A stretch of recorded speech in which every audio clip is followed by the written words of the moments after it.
1,000 followers is the same as 100 followers on Instagram, which is the same as one subscriber on YouTube.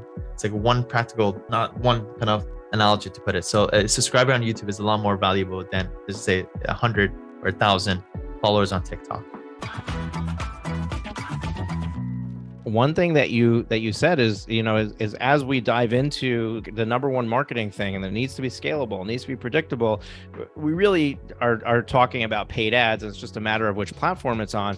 Does that mean that I'm saying no to all the other things I was doing? Like, is there no place for doing YouTube videos and no place for doing blog posts and how do we navigate that? And I mean, you have your own YouTube channel, right? So is it possible that you're now saying, well, everything I did, I've now learned from that, and I really shouldn't have done that because just running some paid ads on YouTube is going to do the same thing for me. And that was a lot of wasted effort. Yeah, it does mean taking a very aggressive approach and really stopping everything that you're doing and really analyzing what has worked so far and what hasn't, making some changes based on that, doing well for you, and then completely cutting out the ones who haven't already and being very stern about it. It means you don't go back and you don't dabble and you don't do a little bit of it. You just literally stop. And then I would go figure out the paid ads one. Again, just one. Make sure that is converting. It's generating you clients consistently. You know your numbers. And when you have been able to kind of scale that up and make sure that you built a system to be able to take on all those clients and it's fully automated and it's doing its thing, then that's a trigger for you to go to focus on client source number 2. It's very hard to get any of these things to work if you're doing them at the same time. So just drop everything, become hyper-focused on just one, do whatever it takes to get this to work. And then once you see that it's doing its thing, then you move on, basically.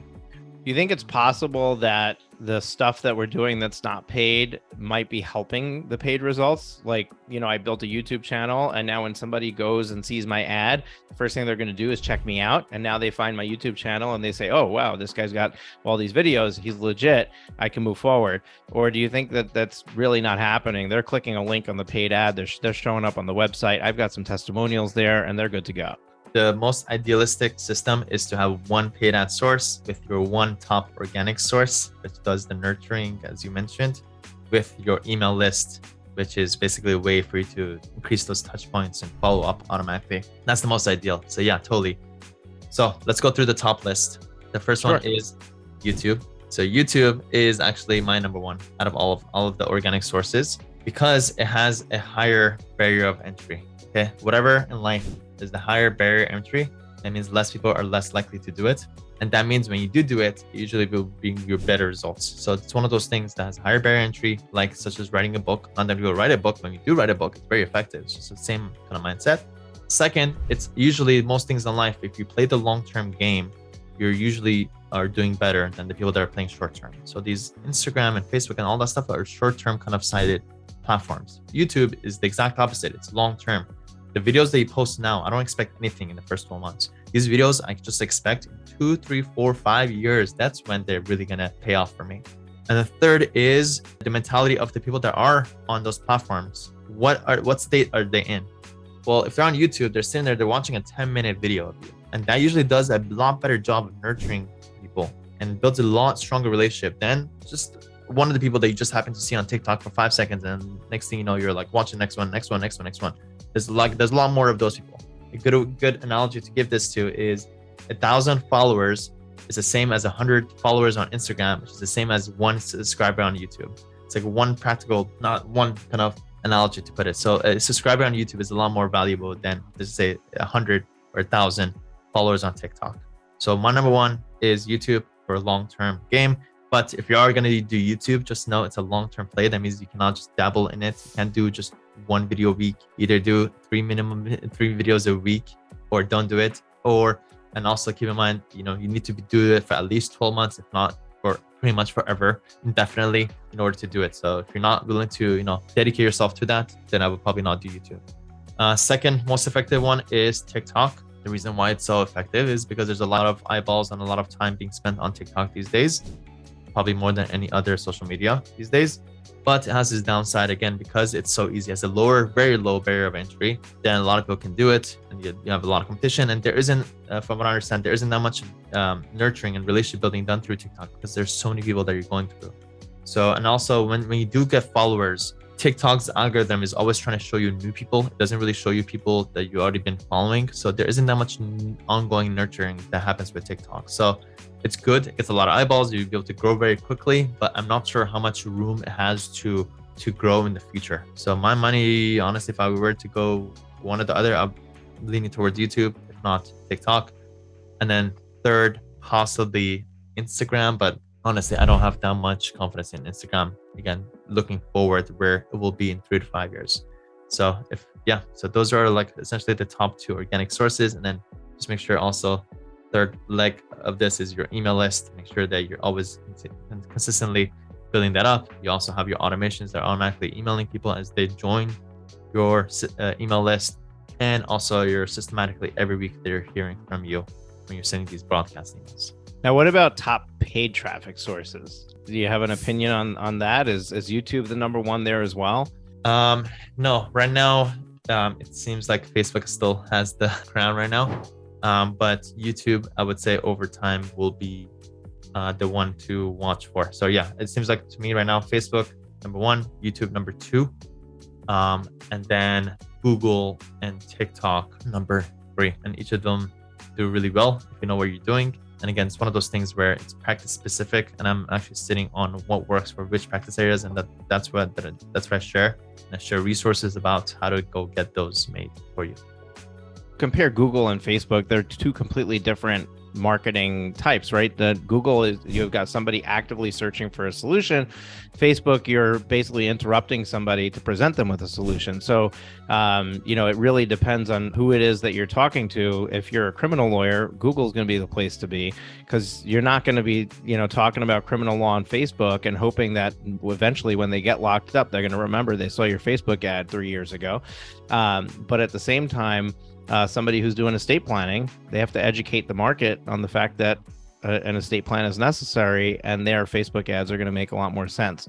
So, it also really is important for you to understand who you're marketing to and how are they looking for you. Do they have a current need that they're looking to solve, or is it something that they have that they don't really know that they need?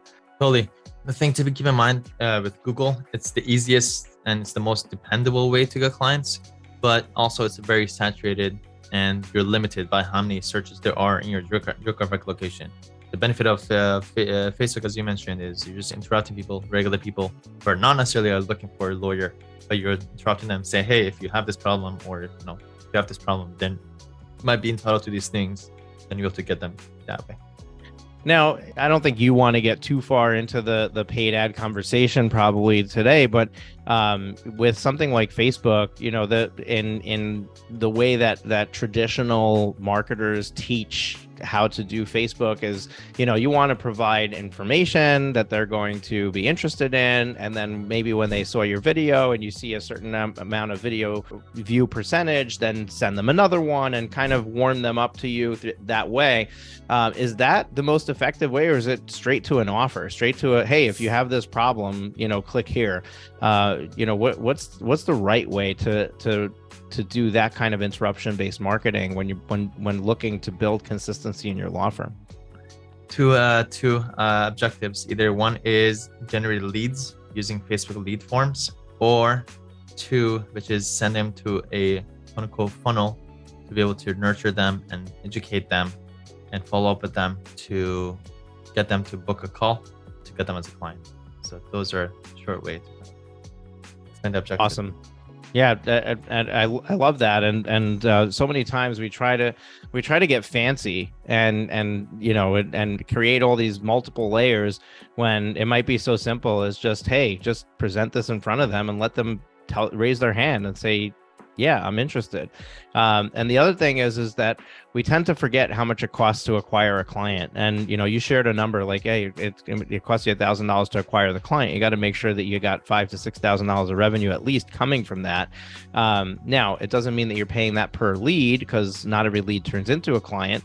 But if every 10 leads turns into a client, you have to be willing to spend $100 per lead to make that happen. And I think that people forget that. They don't realize that. They hear the other people talking about how they're getting 50-cent dollar leads on Facebook, and then they get worried when they're spending a certain amount of money and they have very little to show for it. Yeah, and I actually had an epiphany during Rosh Hashanah about this, which I'll share. It's my first time sharing this epiphany. So in most things in life, when it comes to getting something, the epiphany is if you can do the calculations backwards, it would always lead to better results than if you're trying to do the calculation forward. The world always does the calculation forward. How much does it cost me? What's the cost per click? How many clicks? All that stuff. That's forward kind of thinking, forward calculation thinking. I think I have to come up with a better phrase for this. I'm just trying to explain the concept. But instead, if you flip it around and the mindset is, what do I get out of this? What's the value that I get from this expected thing that I'm about to do? And you pre-plan, you work backwards. That I want 3 clients. 3 clients is worth $15,000 to me. If $5,000 per client, $15,000. $15,000 means I need to get, in order for me to get 3 clients, I need to get 300 leads with a 1% conversion rate. That means technically I could spend $20 per lead. As long as I sign up 1% of the leads, then I will get 3 clients, etc., etc. Just a short little summary of this. But when you go backwards, then that kind of opens up your eyes and allows you to create budget and be upfront so that you're willing to spend up to this amount on your marketing. And the same idea could actually be applied to, it's a really cool idea, Moshe, with how much money you should donate. In Judaism, we have you should give 10%, minimum 10% of however much money you make back to charity, right, Moshe? Yep. And even up to 20%. There actually should be 20%, but most people say 10%. But what most people do is they do it based on how much money they make. They say, oh, this year I made $100,000, so that means I'm supposed to give $10,000, and they give $10,000. The different and better mindset is, how much money do I want to make this year, and divide that by 10, and that's how much you should give. So this year, I know I made $100,000, but next year I want to make $200,000, and 10% of $200,000 is $20,000. That means I'm willing to spend $20,000 this going forward, pledge this much going forward. It's very subtle. Again, it's one of those things. It's like, okay, but really, it really is. I think like it's a cool secret sauce of being successful in life. Do your calculations backwards. Always start with the end in mind and go backwards.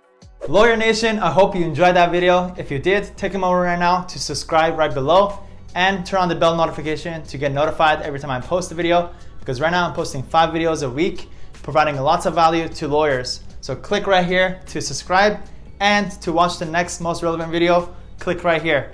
Go do it. Go watch it.